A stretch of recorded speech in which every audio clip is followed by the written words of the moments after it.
do. Bill came. Okay. Hey, and once we get started, there may be just a minute or two that I'm going to have to pop out to finish handling this situation, and then I will try to be back in as quick as I can. All right. Thank you. You're Thanks, welcome. Chris. We're live. This is the meeting of the North Carolina Professional Educator Preparation and Standards Commission. Good afternoon, ladies and gentlemen, and welcome commission members, advisors, staff, online visitors, and online. I'm sorry. Can we mute? I'm sorry. Can we mute That's me. Yeah, I apologize. Sorry. No, you're fine. Dr. Evans, can you call the roll, please? Yes, Dr. Blanton, Present. Chair Bullock, Present. Ms. Wisner, Present. Dr. Fleming, Miss Edwards, Present. Miss Patton,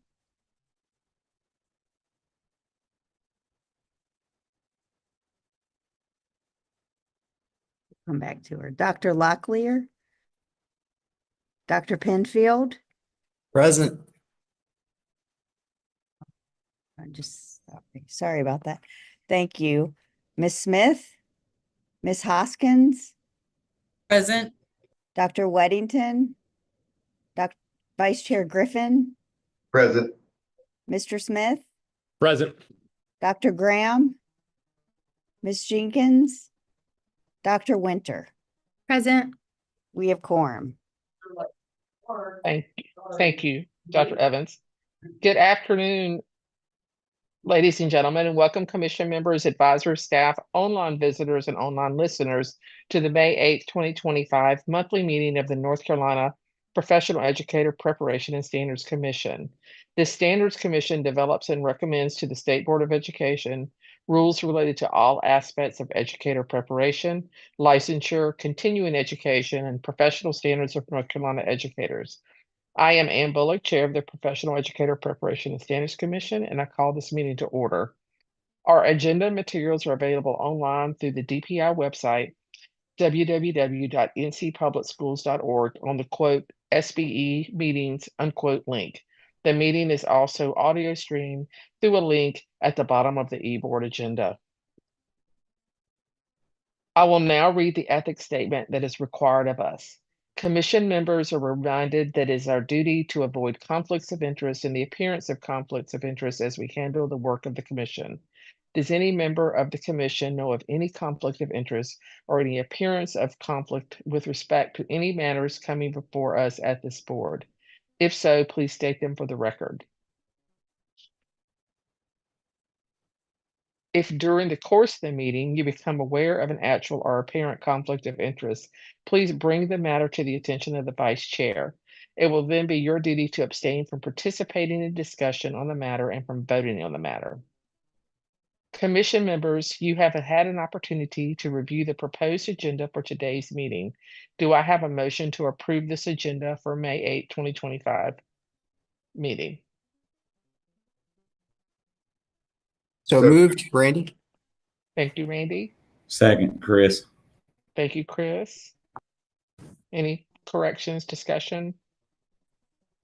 Dr. Evans, can you please call the roll for the vote, the Yes. approval of the agenda? Dr. Blanton, Approved. Chair Bullock, Approved. Ms. Wisner, Approved. Miss Edwards, Approved. Miss Patton, Approved. Dr. Penfield, Approved. Ms. Hoskins, Approved. Dr.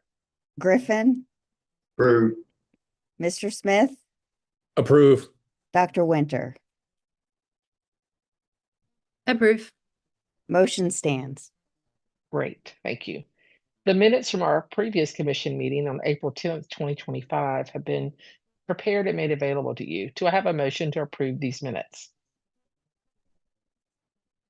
So move, Kim Winter. Thank you, Second, Dr. Winter. Alexandra. Thank you, Alexandra. Any discussion, corrections? All right. Dr. Evans, can you please call the roll for the vote? Sure. Dr. Blanton, Approved. Chair Bullock, Approve. Ms. Weisner, Approve. Ms. Edwards, Approve. Ms. Patton, Approve. Dr. Penfield, Approve. Ms. Hoskins, Approve. Vice Chair Griffin, Approve. Mr. Smith, Approve. Dr. Winter. Approve. Motion stands. Thank you. The link for the May State Board of Education meeting has been sent to you prior to this meeting. The recording is bookmarked at the presentations for the Educator Standards and Practices ES&P Committee, which is the committee that handles the work of Pepsi. If anyone has questions, please let Dr. Evans know and we'll follow up during the June Pepsi meeting. Our first item for discussion today is the EdTPA cut scores, and I will turn it over to Dr. Seiberg. Good afternoon, everyone. Last month, the commission revisited the current cut scores for EdTPA, and this included an examination of the existing scores along with the recommended scores from Pearson, who's the vendor. Also provided a comparison with other states' cut scores. And we also included an interactive dashboard where you could view the impact that adjusting scores would have on pass rates. One question that came out of last month's discussion was, could we examine to what extent an adjustment in the scores might have on student achievement as measured by EVOS? And for that, we have Dr. Andy Baxter here, and he's going to walk us through his investigation into that question. So, Dr. Baxter, can you take the reins, sir? Yes. So the headline would be kind of the title of the slide, that if we were to increase the cut score, and this applies to the 15 rubric, but is what it's talking about specifically, but it applies to the others as well. Increasing the cut score by 1 point would lower our overall percentage passing by about 4%, and for 4 percentage points with no change in student growth, meaning that the people that would be remaining after that cut are not significantly higher or on student growth than the people who would have been there. And the way to try to illustrate this is we showed for each score that was in for the 15 rubrics, we tried to compare to where the cut score is now, which is 38. We tried to show, like, if you moved up, what would be the change in impact on student growth and the change in the pass rate, both relative to when the cut score is 38. And the dynamic at play is that we did a separate analysis, and EdTPA scores are related to impact on student growth as measured by EVOS. But it's pretty gradual. It's not a steep or strong relationship. And because of that, you would have to move the cut score a lot to get a noticeable change in the EVOS scores of the people who remain. So that's why it's working the way it is.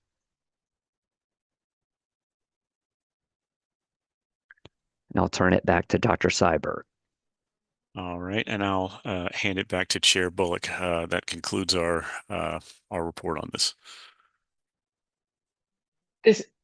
Thank you both. Dr. Baxter, the one, just to remind, we talked about this last time, the one, if we were to raise it 1 point for the 15 rubric handbook, which would be 38 to 39, could you remind me of a number of teachers that would impact passing based on the analysis, or the percent approximate number? It would go down by 3.9 percentage points. And now I'd have to go look it up. I think it goes from something. I need to get what the actual rate is. It's in the upper 80s or lower 90s, I think, as it is now. Maybe, and then I'll see what it would be with the change. The I, difference is 3.9 points, but I forgot the specific numbers. right. So I like the It- number of teachers it would impact. I think it was, Bill, go ahead. Yeah, that's what I was trying to say. I thought we had stated, if I remember correctly, that if we moved the cut score up 1 point, that it would affect negatively almost 600 participants. Was that accurate? Yeah. I will need to get you that answer. Okay. That's my estimate that I remember, Bill, as well. But it would. So, so Dr. Baxter, if you come across that quickly, fine. If not, your slide here is excellent. And thank you for your for putting that together. Questions? I open it up for discussion. I will put those numbers in the chat when I get them, Okay. just in a second. Thank you. And thank you, Dr. Baxter and Dr. Syberg, for this information. And I brought this up last time, and what I was trying to look at, that if we lost or that 1 point increase in changing that cut score had a negative impact on whatever that number is that Andy's finding, but we're showing no effective change on student growth, then I would recommend that we do not increase that cut score based upon those factors. But I would like to know as to how many persons we're speaking of there. Thank you, Dr. Griffin. Other comments?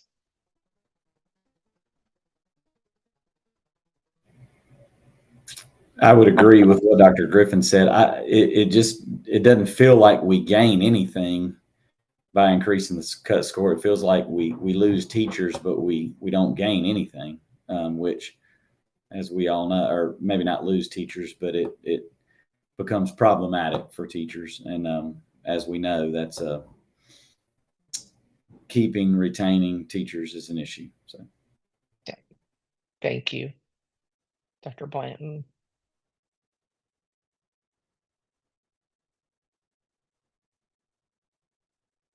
I was just waiting to see if I'm pretty sure the estimate was around 600, which is a lot. So, Dr. Penfield? Hey, Dr. Bullock, as we're waiting for that number to come in, I am curious, if you did move it up from 38 to 39, do we have any evidence that there would be a positive impact on student learning? This graph will show you that if you move it from 38, I think the percentage was 0.05, like 0.05% increase in growth. I can clarify that. Yeah. So, Randy, and you'll appreciate this. So, moving from 38 to 39 would raise the student growth is in effect size, so it's kind of standard deviations. It would raise by 0.002, so 2/1000th of a standard deviation. So, it is statistically significant, but that is being solely driven by just the volume of data. So that's that. Then looking at if you were to increase the cut score by 1, now this is rough because it would mean that around 856 fewer people would have passed based on their best attempt. Now, they might have tried again, or what, that's just more of a thought experiment. Right. But it's significant. I mean, Yeah, the difference in the absolute pass rates would be when it is at present, we're getting more or less about 92% of the people are passing the 15 and 18 rubrics on their best attempt. So 92%. And what we're saying is that it would lower by about 4% the pass rate. So 4 percentage points. So say to 87% if we were to raise the cut score by 1.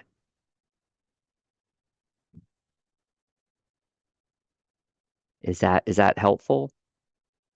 So what I'm understanding there, Andy, is if we raise that cut score by 1 point, then we would have close to, do you say 800 fewer people passing that exam? And we're showing truly that there's no effective change on impact of student growth by those individuals, that raise and cut score. So That's right. to me, that doesn't make sense for us to do that, or to try to push to change that cut score in TPA. Dr. Griffin, would you like to make a motion? Yes, I'd like to make a motion that we leave the cut score where it stands at 38 currently for the purposes that I just explained. I We agree have a and mo- second that motion. This is Okay. Kim. Thank you, Dr. Winter. We have a motion and a second. Any further discussion or clarification? Andy, there was something that you discussed with me about that was something about from 0 to 100. It was point. I don't remember exactly what you told me. I was trying to find my notes. The But the gist of it just is that, and you can kind of see it in this graph if you look at the blue line. The difference between a teacher that scores at around the low part of the EdTPA cut score, so or the EdTPA score, versus the teacher that scores in the very highest part is about 1/10 of a standard deviation. That's not small. In education language, that would not be small. That's moderate. Um, but it's showing you how you'd have to going from one extreme to another on the distribution of the test scores gives you not a huge jump in student growth, but some jump. And that was just a way to kind of put it in perspective. yeah, in my notes, I have 5% EVOS going across to 95% EVOS. I have 0.06. Mm-hmm. That's what I have. So showing that while there's some, it's not, maybe the value is not worth it in terms of Right. what we would lose. Mm-hmm. Okay, I just wanted to see. I knew I got that from somewhere, so I wanted to make sure that I clarified it for myself. Okay, any other discussion? Chair Bullock. Oh, sorry. Yes. Yes. Go ahead, Shannon. I was just gonna say, I looked at I think you emailed some letters of recommendation from other stakeholders, Yes. and one of them mentioned or asked if we were considering lowering the cut score. Is that in consideration? I mean, if I look at this graph, does it show that we could go all the way back to a 32 and have no impact on change in student growth? It could be we have a motion on the table to not change it, but that could be a Okay. discussion item. I mean, that is a commission decision.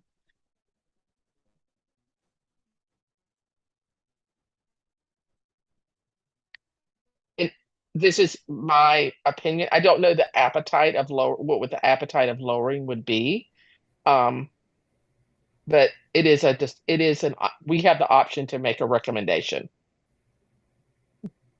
That's an interesting point, though, Shannon. If you do, I mean, if you look at the graph, that does appear to be what it says. Yeah, I mean, I know So lowering it could look weird or could seem weird, but in looking at the data here, it just made me wonder. And then I wanted to see back again what it made me want to look at the one slide with the other states, what their cut score is again, because I couldn't remember. Thank you.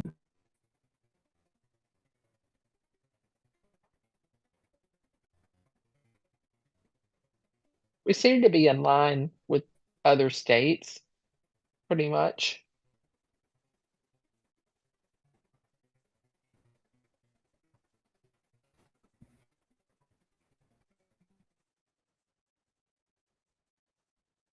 This is just as a clarification, Shannon, to what you were asking, because I have the live version of that chart in front of me so I can see the specific numbers.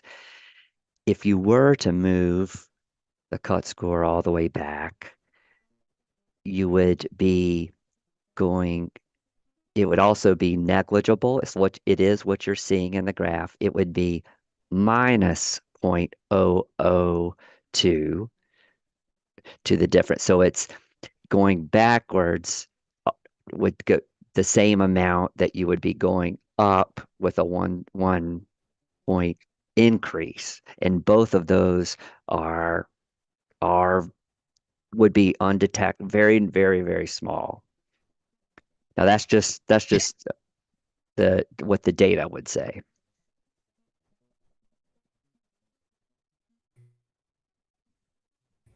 Other discussion points.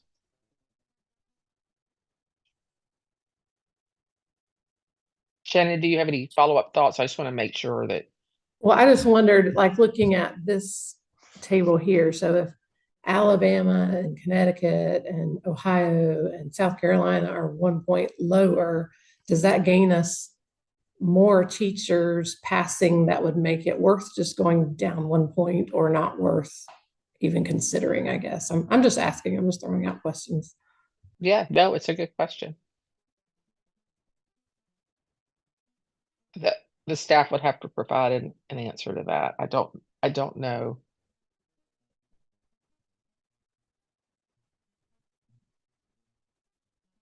I see Dr. Baxter typing furiously over there.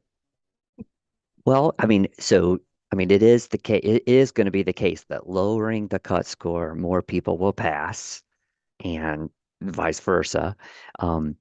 Again, these are kind of rough estimates, but using our kind of dashboard that you have the link to the thing, if you move the cut score down a point, it looks like about 330 more people would have passed on their best attempt. Is that just for the 15 rubric, or is that for all of them? All three. Okay.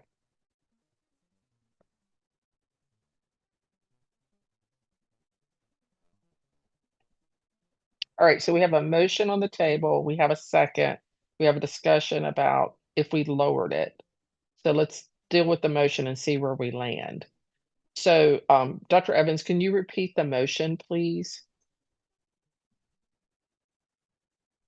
So the motion was to leave the cut score at 38 for the 15 rubrics for EdTPA to then be sent to be recommended to the state board at a future date. I just had one reminder, Chair Bullock. Sure. So on this slide, and Dr. Cyberg had mentioned this before, the years are still in policy, and also to possibly remove those because that's only until 2023. And that's why we're also re-examining this now. Okay, so I think that needs to be a separate motion. Okay. Okay, so let's see where we do with this, then we'll come back to that. But thank you for that reminder. Sure. Okay, thank you. All right, so I'll call for the vote on the motion to leave the cut scores where they are. Dr. Evans. Yes, let me grab Off. my, sorry about that. I had to That's all switch right. screens. No, you're fine. Dr. Blanton, Approved. Chair Bullock, Approve. Ms. Weisner, Approve. Ms. Edwards, Approve. Ms. Patton, Approve. Dr. Penfield, Approve. Ms. Hoskins, Approve. Vice Chair Griffin, Approved. Mr. Smith, Approve. Dr. Winter. Approve. Motion's unanimous. Okay, thank you. All right. So the second part of this is to remove, if I could have a motion to remove the years, right? So this would note here that it says through 2023. So basically the policy's out of compliance. So we would just like to remove the years. So if I could have a motion to remove the years um on the policy, is that right, Kim? Is that what I'm asking? Right. It would be Right. removed from the policy. Yeah, remove the years, strike the years from the policy, so it would just be, these are the cut scores if it is approved by the state board. Dr. Bullock, this is Andrew. I just wanted to interject here. If somehow the vendor were to see that there are some radical changes to scoring, they in turn would tell us, and we in turn would bring that to you all for consideration. So I think the reason that we had the timeline in here in the beginning was because of the nature of it being, just standing this up for the first time. So the removal of this would keep it stable for longer than a 5-year window. But if something were to come up and emerge from the vendor that needed to be looked at, we certainly would bring that. They would bring it to us and we would bring it to you. I just want to make sure that everybody understands that. Right. Thank you, Dr. Seiberg. So we can always revisit. It's just in policy, we would be in line That's by correct. not having years. Yeah. Yes. And yes, originally we put it on here so we would look at them, right? So once we had some data. That's So it correct. was important to do that in the beginning. So could I have a motion to remove the years, strike the years from the policy? I move that we recommend the removal and the striking of the years from the policy for the cut scores for EdTPA. Thank you, Alexandra. This is Craig. I second. Thank you very much, Craig. Any further discussion or clarification? Dr. Evans, call for the vote. Sure. Dr. Blanton, Approve. Chair Bullock, Approve. Ms. Weisner, Approve. Ms. Edwards, Approve. Ms. Patton, Approve. Dr. Penfield, Approve. Ms. Hoskins, Approve. Vice Chair Griffin, Approve.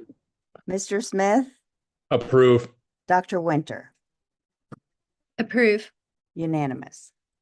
Wonderful. Thank you all for your consideration of this item, which will now move forward to the state board at a later date. Our next item is just an update item. It is not a item up for vote, and that is from Dr. Seiberg and Dr. Tomlin will provide an update on the principal internship framework. Gentlemen. Thank you, Chair Bullock. How are you? Good. Good. So as a preface to the internship guidelines, we would like to introduce you to the agency's legislative liaison, Ms. Elizabeth Yelverton, who is going to brief Pepsi members really quickly about what's going on in current legislation regarding principals in the internship. So, Ms. Yelverton. I'm here. Oh, great. Hi, Lizzie. Thanks. Hi. Yeah, thanks for having me. As Dr. Tomberlin said, I am Elizabeth or Lizzie Yelverton, and I am the legislative liaison. You might have seen my partner in crime, Jeff Coltrane, running around as well. And so we are handling government affairs for DPI and the state board.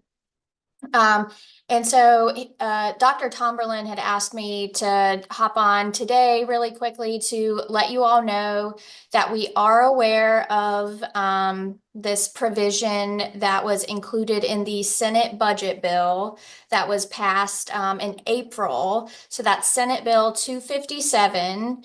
It's about 458 pages. And on page 125, I can actually, Oh, wait, maybe I can't share, but anyways, it is in the budget. I can send this information if it's helpful for the committee to have a copy. But it's basically, it says repeal internship requirements for students in administrator preparation programs. And the entire proposal is about half a page. And it essentially removes the requirement that these applicants have an internship that is at least 500 hours in duration. And I know you all had talked about this a while ago, what should the correct number of hours be? And so this was a proposal that we did not hear about coming in the budget. It wasn't as a standalone bill. So this is the only proposal out there right now that would repeal this internship requirement. But I want to emphasize the word proposal because this is still just a bill. If you go back to your Schoolhouse Rock days, it's just a bill. It has not become law yet. So I know it's very concerning. But to be honest, there are a lot of pretty concerning things in the Senate budget bill. There's also some pretty positive things. And like all state budget negotiations, we don't expect this to end up in the final budget package.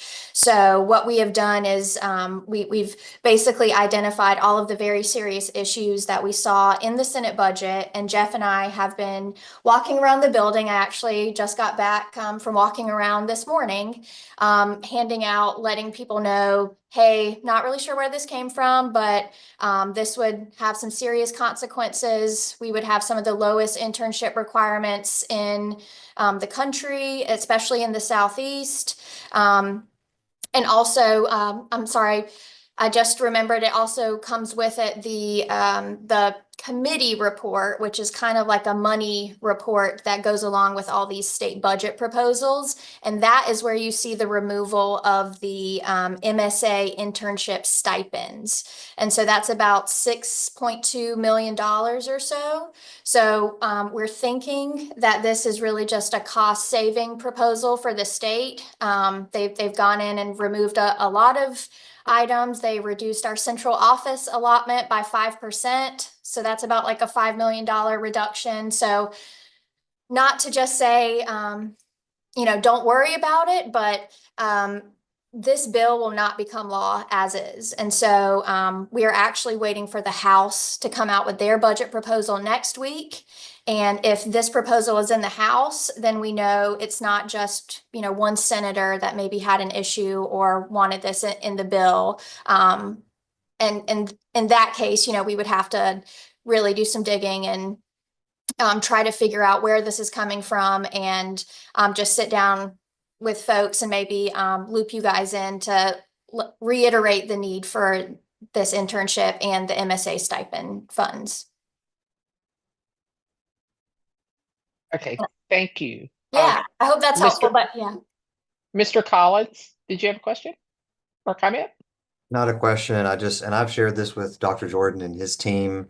I want to be clear that what the bill language does as written is it removes the requirement of the internship.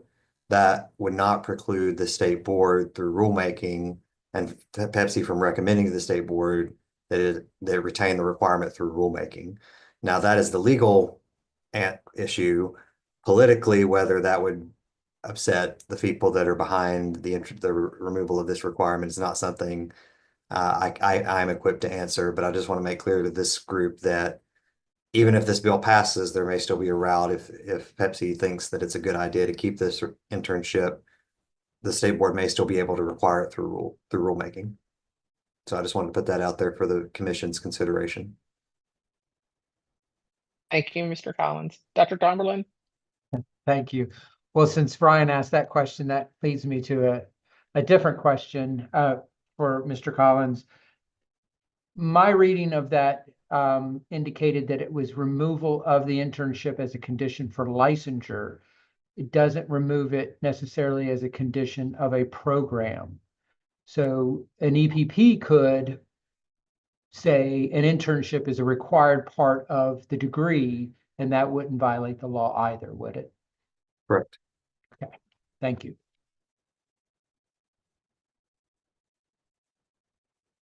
All right, so now Dr. Seiberg will give you a refresher on the guidelines that were very explicitly laid out for you folks last meeting around the principal internship guidelines. So Dr. Seiberg. Thank you, Dr. Tomlin. So this is just a quick update. The principal task force continues its work to develop the framework for these principal internships, as it was discussed, as Tom mentioned, at length in last month's meeting. So I don't want to go into that level of minutia this time around. But in general, this framework is guided by the North Carolina Principal Standards. And the intent here is to provide candidates a robust and immersive experience, but simultaneously trying to avoid unnecessary strain on either the candidates or the hosting sites, or in any way inhibiting the flexibility of the APP programs out across the state. And while this work has been maturing, it also has had the benefit of wide stakeholder input in its development. So lots of good support and input all along the way.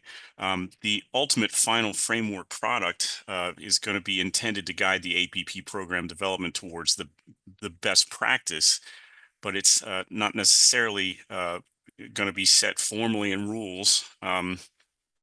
And while this is not a traditional policy recommendation, as Mr. Collins mentioned earlier, this commission will need to eventually weigh in on establishing this framework as best practice when the final product emerges.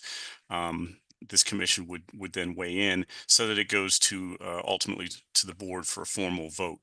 And then the other thing I wanted to mention was, as Lizzie mentioned earlier, with all this legislative activity happening in the current session, these things may have impacts on the guidelines as they're being finalized.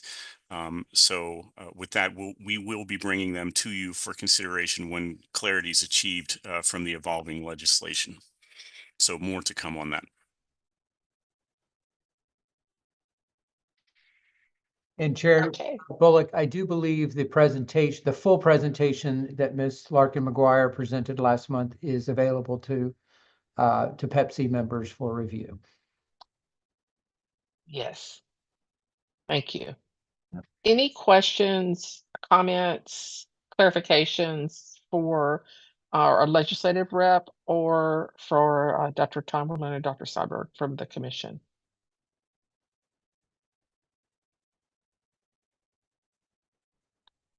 Hearing none, I think we're in a wait and see period.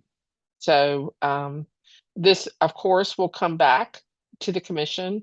The whole principal piece is in motion. So principal preparation, licensure round is in motion. So thank you very much. Thank you for joining us, providing that information and those links. And thank you to the staff. Thank you. All right, so Dr. Weddington is not with us, but we will. Dr.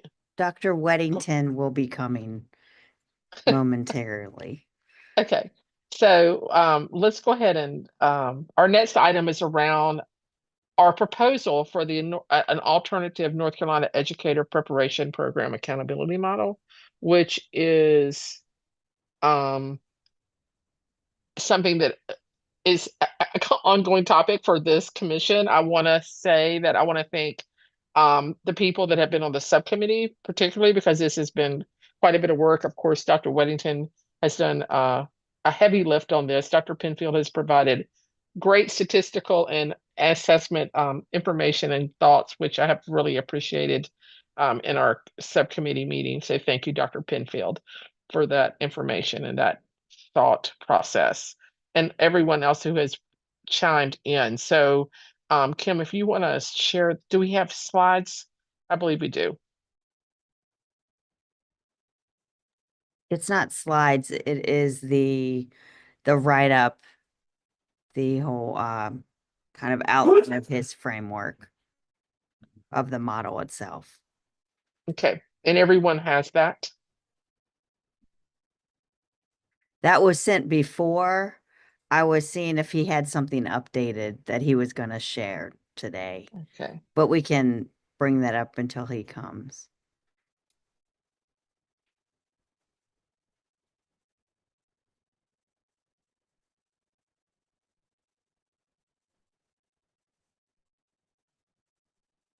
Here's Dr. Weddington. Yay.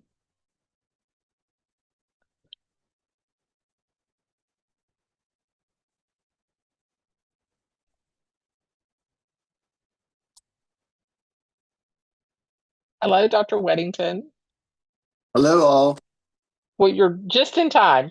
I hope you're doing well. So here you on the screen is the NC EPP accountability alternative model that we've been discussing. So that has just been put up, and it has the performance measures, et cetera, et cetera. Are you a place where you can see it, or? I am. Okay. All right. So I'm going to turn it. Is there any comments that you would like to make, or do you just want to open it for discussion? I think, we went through it the last time. We only made basically a couple of changes. The biggest one was to address the institutions or the EPPs with small ends, and the possibility of trying to account for that low end statistically to make it more fair for those institutions. And then we looked at where we set the threshold, not the threshold, but the level for who became a level 1, 2, 3, or 4, and where that cutoff would be. And after looking at it, we had it set at 25, and it was just kind of a random selection, kind of based on the last time. We went through and looked at what it would look like if an EPP met right on the threshold of every one of the measures across there, what that composite score would be, and decided that that would be a good place to set it to start with, and then collect data and see if that's the place where we wanted to end up. But otherwise, everything is exactly the same as it was before. And I would also open it to Andy if he wants to talk any about the small number issue and how we're going to deal with that potentially. I think there were a couple of things to do to help try to. The issue was with the EPPs with small numbers. They could have their scores changed pretty dramatically just based on one or two results. And so how to work with that.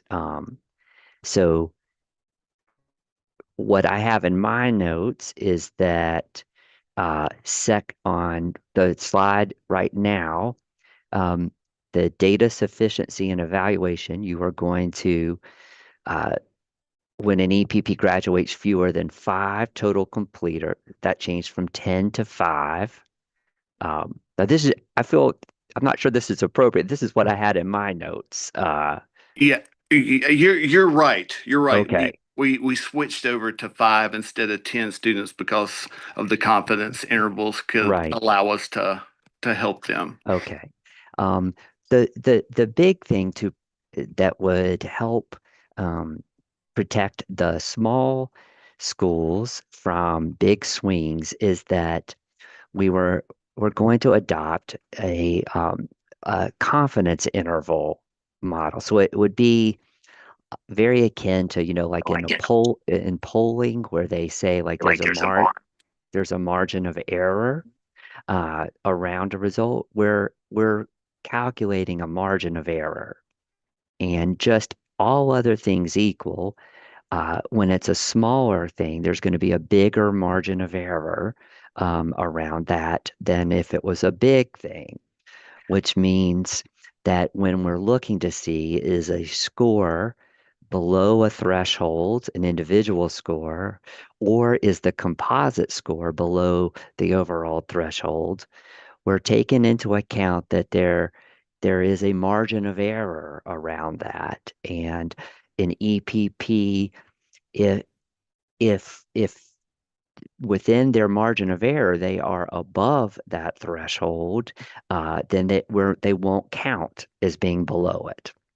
So you could imagine, like if the threshold was 75 or 70 and their score was 72, but the margin of error was plus or minus, 4, they would still be considered above it. If they were 68 and the threshold was 70, but their margin of error was 4, then they could be above that line within the margin of error, and so we would not count them as below.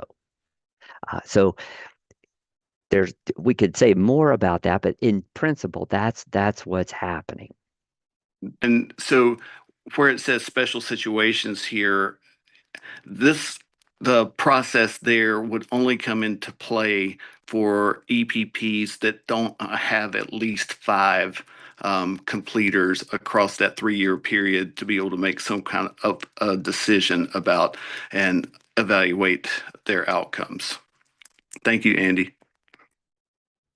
So I would open it for discussion, Dr. Bullock, Chair Bullock, and questions at this time. Thank you. Commissioners?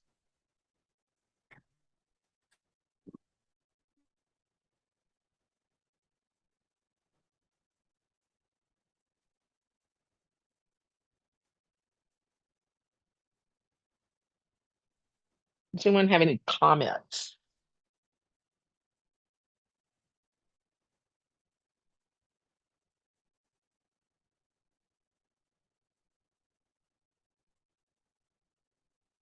Okay, hearing none.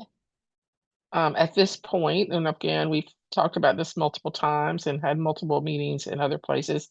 I also want to point out that we have received and sought and received an enormous amount of feedback on this from the field, both by it's been sent and been discussed both in the HR seminars that are held monthly. Surveys have been sent out. The private deans have been met with, the public EPP deans have been met with. Some small N EPPs we've had discussions with. So there has been quite a bit of feedback on this as well. Overall positive in this direction. I will also state that, again, we were asked by the state board to send forth an alternative model. It would have to go to the legislatures if the state board has appetite for what we have put together, and if it passes to go forth today. Dr. Weddington, are there any other comments or any other clarifications about the process or that I've left out that I think is important for us to make mention of before I ask for a motion? No, I don't think so at this point. I think we've laid out what the process looks like and how we're thinking about evaluating those things. So I'm ready for a vote. Yeah. And thank you. All right. So do I have a motion to to recommend this alternative North Carolina EPP accountability model to be sent to the State Board of Education?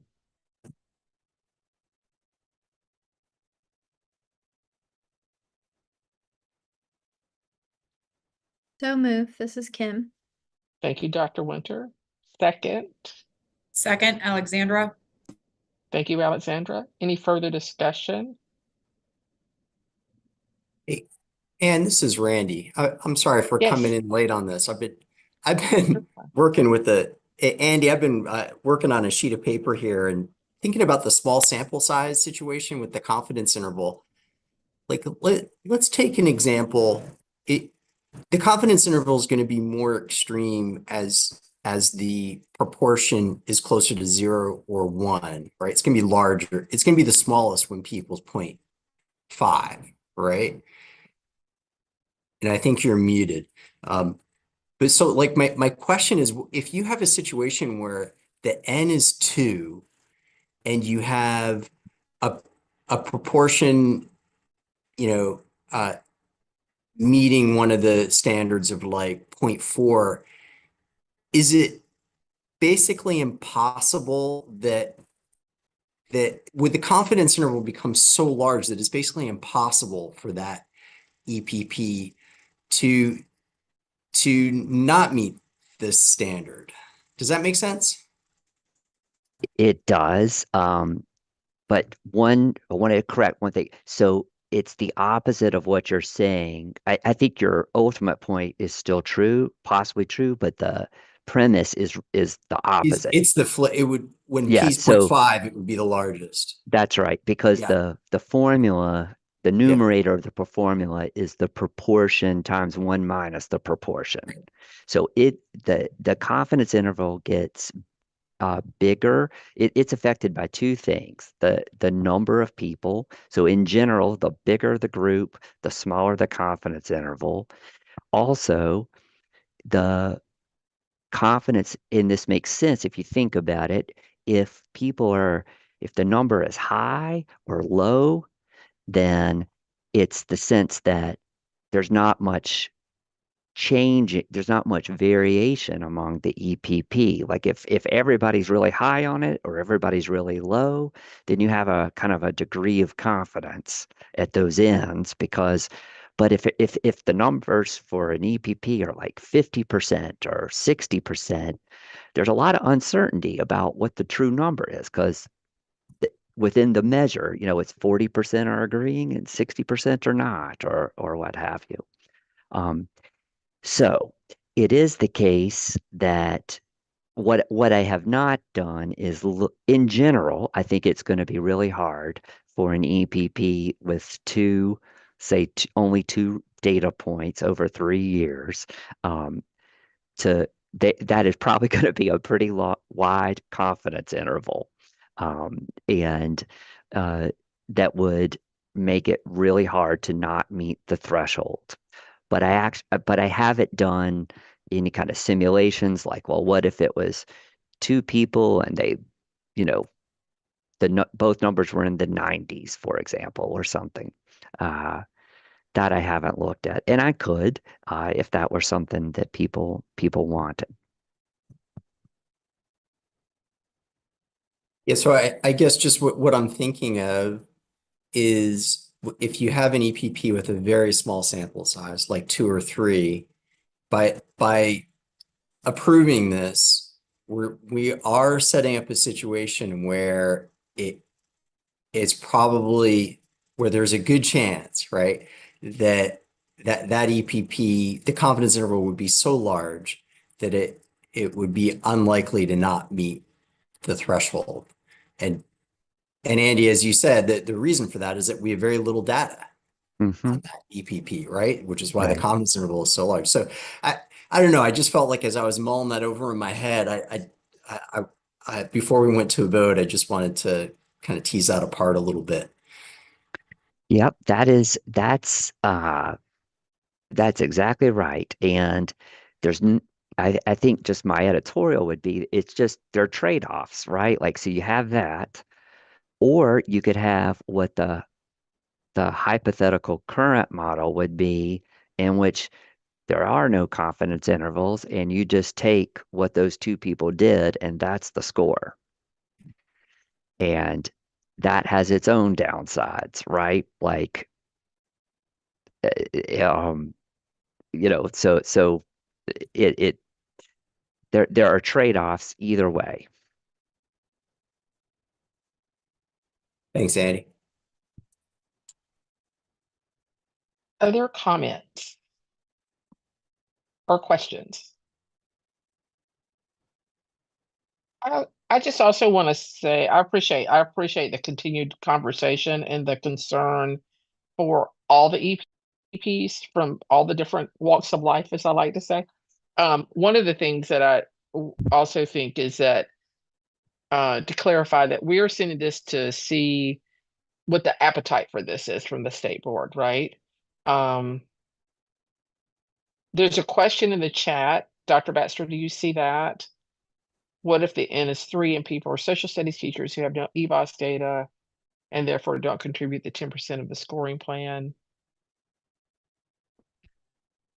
Right. So the idea of that, so for purposes of the EVOS measure, then though this is sounds crass, but those people don't exist. They don't have an EVOS score. So they are not considered part of the N. I believe that the way that is being thought about for this is that an EPP would have to have data on 4 of the 6 measures in order to have to be computing a composite score, or you know, or counting how many measures that they have that are below the threshold.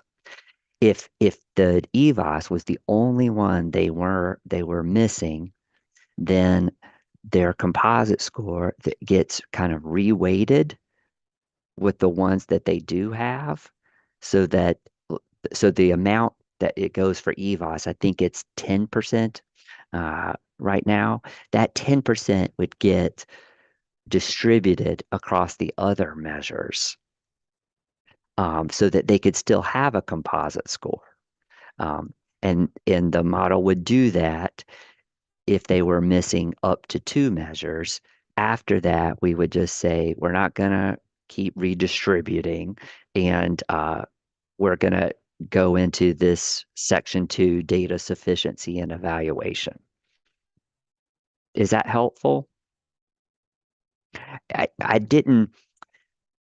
I'm thinking now that it would have been helpful to have some slides that kind of show some of, so that you could see some of what the committee has seen in terms of how this plays out, but I don't have those for you now.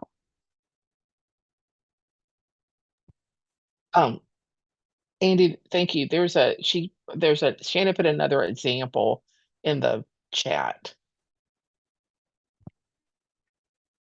Yes, so it would be, they would be the only teachers that would count on the EVOS measure. But they Is would that, count on, yeah, they would have but they could have all the other measures. But that's right. The license exam measures would count.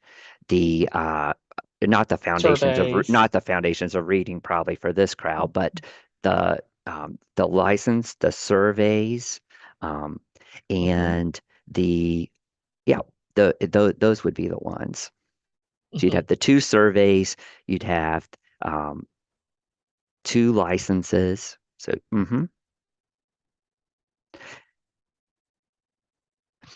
So yeah, this question is always going to come up, and it's gonna, the answer is it depends.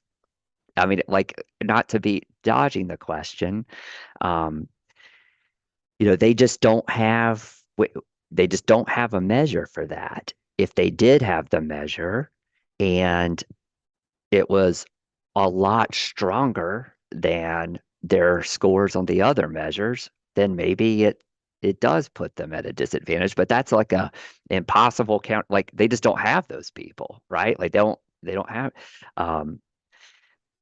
So that's what's kind of hard to think about. Places that don't prepare elementary school teachers are not going to have the foundations of reading, but the places that do are. But that's just kind of being different. Tom, it looks like maybe you unmute. Did you have something you were going to add to that? I was just going to clarify that only certain Math 1 and Math 3 teachers would be in that model. It's not, so not all Math 1 is used for the calculation of EVOS, because and then Math 3, of course, if they took Math 1 in high school. Anyway, I don't want to get into it, but it's not as straightforward as that. But I mean, I see the point, and I think the importance for Pep C folks to understand is, yes, EVOS currently only covers about 40% of our, somewhere between 40 and 60% of our teachers in the field. And so there's no way to kind of bring something in to replace that at this time. We don't have another kind of measure of student performance for non-tested subjects that could substitute in that regard. I think it's a great point, but I think, as Dr. Baxter explained, the way we're trying to, to account for that is that what would have gone into EVOS is distributed over the other measures, equally over the other measures. So it's not like you're getting a 0 if a teacher doesn't have an EVOS score. Right. Shannon, which may have been your point. Maybe that's, I just want to make sure you were thinking that if they don't have it, it doesn't count, right? Like in our original model, the question became, would it count? So we've taken that to be null if they don't have anyone in that measure. Is that right, Dr. Baxter? I believe that's correct. Yeah. Absolutely. Okay. Anything else? Okay, we have a motion and a second. Thank you for the discussion. Thank you for your thoughtfulness on this. Dr. Evans, let's call for the vote. Sure, And you might, let's repeat the motion. Could you please repeat the motion just before we vote? The motion is to recommend the alternative North Carolina Educator Preparation Program accountability model to the state board at a later date, which would be presented at a later date. Great, thank you. So please call for the vote. Dr. Blanton, Approve. Chair Bullock, Approve. Ms. Wisner, Approve. Ms. Edwards, Approve. Ms. Patton, Approve.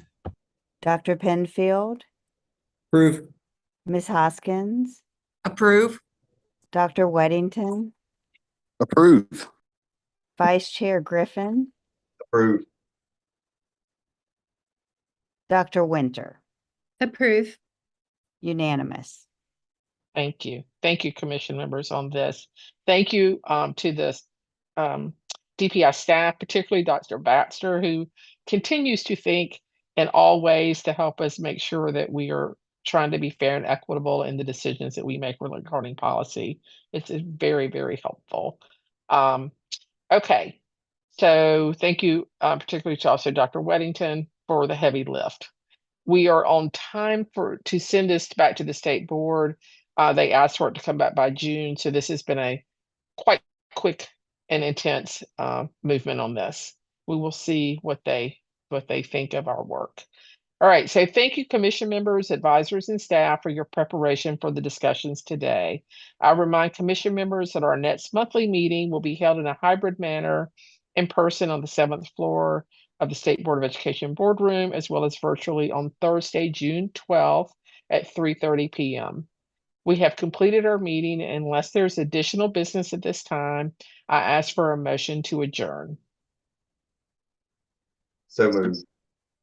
Thank you, Dr. Griffin. We have a second. I'll second. This is Madison. Thank you, Madison. Okay. Dr. Evans, call for the vote. Dr. Blanton, Approve. Chair Bullock, Approve. Ms. Wisner, Approve. Ms. Edwards, Approve. Ms. Patton, Approve. Dr. Penfield, Approve. Ms. Hoskins, Approve. Dr. Weddington, Approve. Vice Chair Griffin, Approve. Dr. Winter. Approve. All right. Unanimous. We are very good. Thank you, everyone. Have a great day.